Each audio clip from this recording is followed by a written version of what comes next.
नमस्कार, आप देख रहे हैं संभव टीवी और मैं हूं आपके साथ माधुरी तिवारी। हाजिर हूं लेकर बात सियासत की में नजर डालेंगे सियासत की सबसे बड़ी खबर दिल्ली हिंसा की, जिस पर सियासत गरमाई हुई है। दिल्ली हिंसा में क्या क्या अपडेट है दिखाएंगे विस्तार से। अगली खबर होगी गुजरात से जुड़ी। गुजरात चुनाव के मद्देनजर बीजेपी में अपना मिशन गुजरात शुरू कर दिया है। देखिए रिपोर्ट। दिल्ली जल रही है। नफरत के नुमाइंदों ने दिल्ली को दंगों की आग में झोंक दिया है। इस नफरती आग के हिंसक बवाल में 8 पुलिसकर्मी समेत कई लोग घायल हो गए हैं। जहांगीरपुरी को जलाने की साजिश में अब परत दर परत कई एंगल निकल कर सामने आ रहे हैं। इस मुद्दे को लेकर सियासत भी अपने चरम पर है। दिल्ली हिंसा में अब तक क्या हुआ, क्या हुआ, जानिए इस रिपोर्ट में।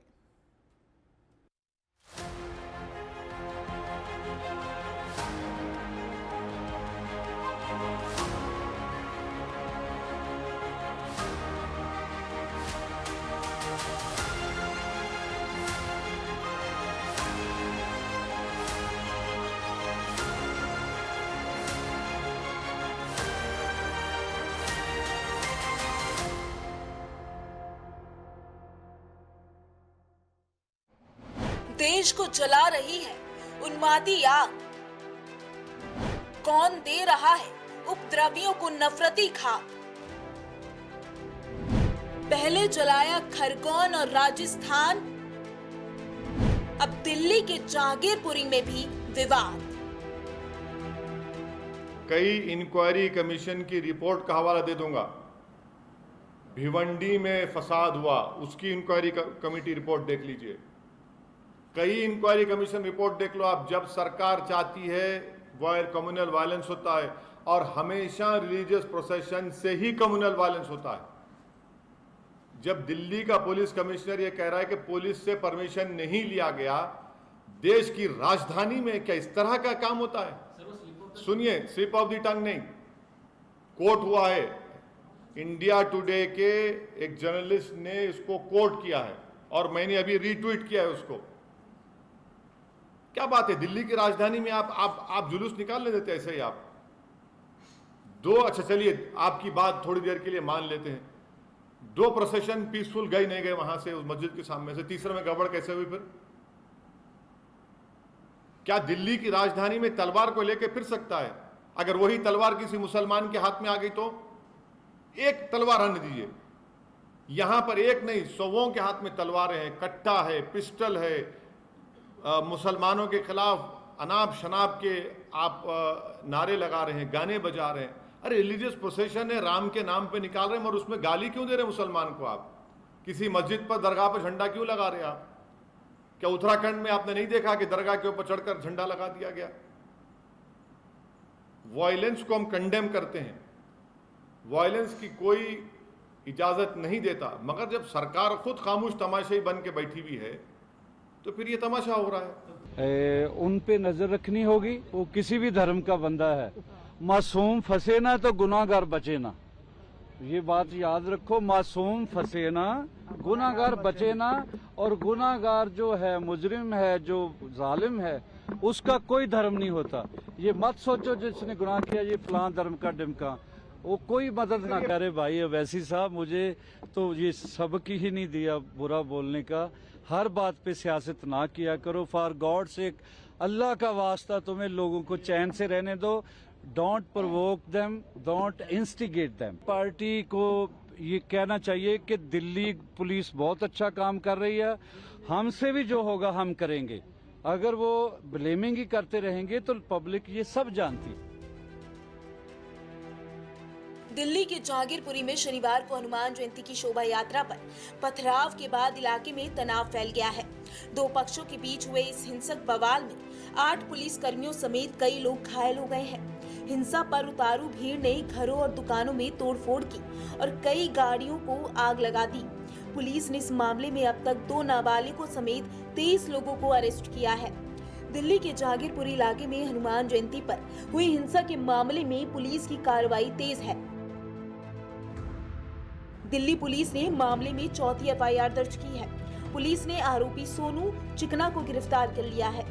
सोनू चिकना पर हिंसा के दौरान फायरिंग करने का आरोप है। दरअसल हिंसा का वीडियो वायरल हुआ था, जिसमें एक शख्स फायरिंग करता हुआ नजर आया। ये वीडियो सोशल मीडिया पर वायरल भी हुआ, जिसके बाद पुलिस एक्शन में आई और सोनू चिकना की तलाश में जुट गई। आइए जानते हैं दिल्ली हिंसा मामले में अब तक की अपडेट के बारे में।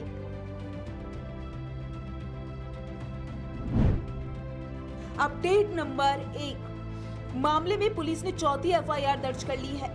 वीडियो में गोली चलाते दिख रहे सोनू चिकना के खिलाफ आर्म्स एक्ट में मुकदमा दर्ज हुआ है। Update number 2, Delhi police Sonu चिकना की गिरफ्तारी को सबसे महत्वपूर्ण बता रही है। पुलिस ने उसे सबसे दुर्दांत अपराधी बताया है। अपडेट नंबर 3, पहली एफआईआर 16 अप्रैल को दर्ज की गई थी, जिसमें विभिन्न आपराधिक धाराओं में मुकदमा हुआ।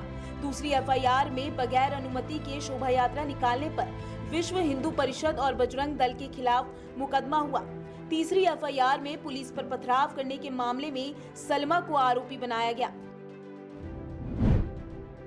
अपडेट नंबर 4, सोनू चिकना को पुलिस ने उसी हथियार के साथ धर दबोचा जिससे फायरिंग करता हुआ वो वायरल वीडियो में दिख रहा है। अपडेट नंबर 5, सोनू शेख उर्फ सोनू चिकना को आज रोहिणी कोर्ट में पेश किया जाएगा। अपडेट नंबर 6, सोनू चिकना की गिरफ्तारी के साथ ही अब तक कुल 22 आरोपी गिरफ्तार हो चुके हैं। अपडेट नंबर 7, 22 के अलावा 2 नाबालिग को भी पुलिस ने पकड़ा है। अपडेट नंबर 8, फॉरेंसिक टीम सबूत जुटाने में लगी है। सोमवार को 8 सदस्यों की टीम ने हिंसा वाली जगह से सैंपल लिए। अपडेट नंबर 9, बीजेपी का आरोप है कि हिंसा के आरोपी अंसार का आम आदमी पार्टी से रिश्ता है। दिल्ली सरकार में मंत्री सत्येंद्र जैन ने आरोपों पर कहा कि दोषियों को सख्त सजा मिले। पार्टी की टोपी तो कोई भी पहन सकता है।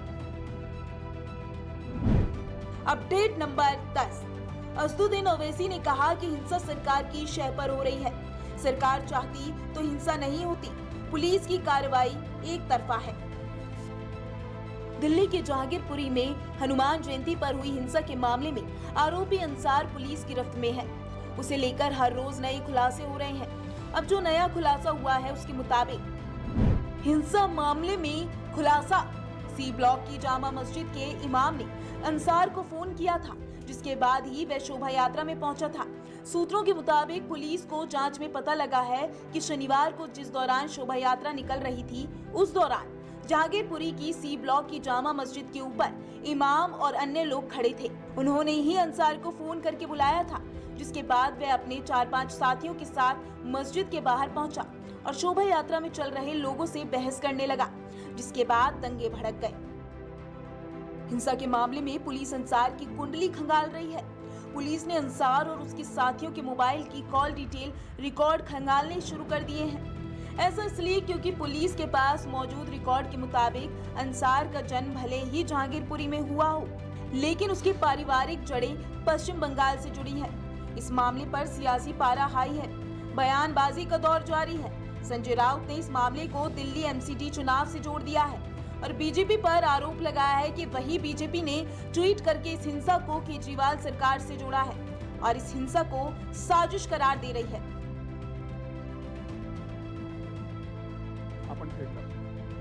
यूनियन टेरिटरी सिर्फ वहाँ आप नगर निगम के चुनाव आने वाले,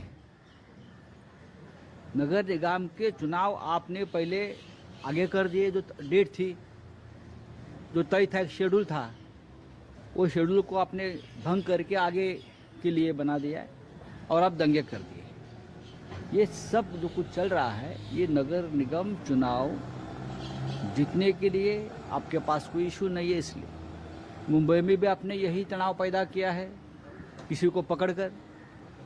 मुंबई में आपकी ताकत नहीं है तो आपने किसी को काम दिया है ये, और ये लाउड स्पीकर्स का मामला उठाया आप लोगों ने। देश के और भी बड़े बड़े शहरों में इस प्रकार से अगर आप तनाव पैदा करोगे तो देश की अर्थव्यवस्था को, जो पहले ही उद्ध्वस्त हो चुकी है कोविड काल में, लोग अभी अभी उभर रहे हैं, अभी अभी लोगों को रोजगार मिल रहा है, लोग अभी अभी काम पर जा रहे हैं, अभी अभी व्यापारी उद्योगपति का काम चल रहा है, और उसमें फिर एक बार आप राजनीतिक फायदे के लिए इस प्रकार के दंगे की राजनीति करेगी तो देश की अर्थव्यवस्था।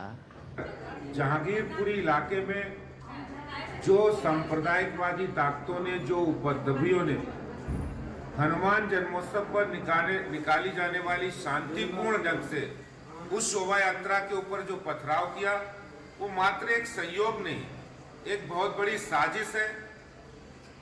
और इस साजिश की भारतीय जनता पार्टी बहुत निंदा करती है। जो भी इसमें दोषी है, जिन्होंने दिल्ली का माहौल बिगाड़ने की कोशिश की, जहांगीरपुरी इलाके में पथराव किया शोभा यात्रा पर, उनको सजा मिलनी चाहिए और दिल्ली पुलिस उस काम को जरूर करेगी। दिल्ली के जहांगीरपुरी में हनुमान जयंती पर हुई हिंसा की आरंभिक रिपोर्ट पुलिस ने केंद्रीय गृह मंत्रालय को सौंप दी है। सूत्रों के मुताबिक आपराधिक षड्यंत्र के तहत जहांगीरपुरी में हिंसा हुई। दिल्ली पुलिस ने क्या क्या एहतियाती कदम उठाए, रिपोर्ट में इसकी भी जानकारी दी गई है। दिल्ली पुलिस ने रिपोर्ट में पूरे घटनाक्रम की जानकारी दी है। उसने अब तक क्या कार्रवाई की, इस बारे में भी डिटेल से बताया।